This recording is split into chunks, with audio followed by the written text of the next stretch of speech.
But it's further south on the Coromandel Peninsula where the worst of the storm is expected to hit. Authorities are already urging residents in some coastal communities to consider evacuating their homes by tonight. Our reporter Ashley Yates is there. If this is the calm before the storm, no wonder officials are so concerned.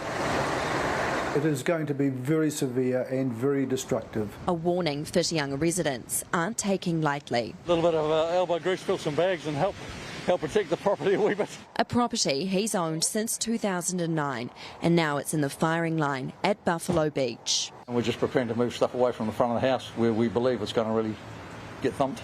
Across the road, these concrete blocks were lifted into place to protect this beachfront property after getting council consent. Its neighbour is the iconic Mercury Bay Boating Club, already on stilts due to last month's coastal erosion. We put them on at 5 o'clock this morning to dissipate the pullback of the sand. Whitianga looking less like a coastal holiday hotspot today and more like a ghost town.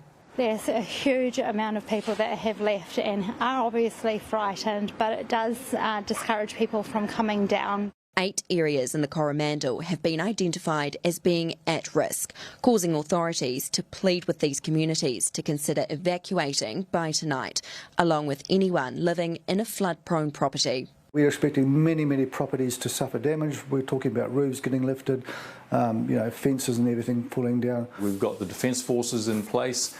We've got roading crews out there ready to move. We've got our community groups in place ready to support people, our welfare agencies, our emergency services. Make sure that you've got your grab and go kits. Make sure you know where you need to go in the event that you have to evacuate your homes. The Whangamata Surf Lifesaving Club is also freeing up its IRBs to rescue people, not from the ocean, but from their homes. Our search and rescue squads are here, they're ready to go and just to respond to help the community with any flooding or damage, working with other agencies, so fire and emergency as well. And while locals in Whangamata are keeping their spirits high, we wondered if the cycling group were cycling today, but it doesn't look like they are. They're taking precautions. We're heading home because we don't know what the Karangahaki Gorge will be like, and it's the only way out of Whangamata with Highway 25A closed. The weather is the wildest I've certainly seen it. I'm a little bit worried about the poor beachfront people because they've had a hard time of it through the last storm, and this one's looking a lot worse. With the worst yet to come.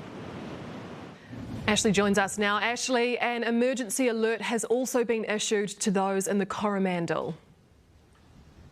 Yes, that's correct, Laura. That alert came through roughly 2 hours ago, advising people that Cyclone Gabrielle is likely to arrive on the Coromandel Peninsula overnight. However, the effects are starting to be felt here. This rain is starting to get very intense. It's hitting so hard it stings, while the wind is really starting to pick up here. That rain is meant to be expected to bring up to 400 millimetres of rain and severe gusts reaching up to 130 kilometres per hour.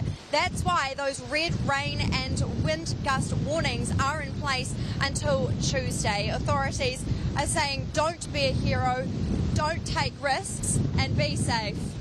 Ashley Yates live from Whitianga. Tēnā koe.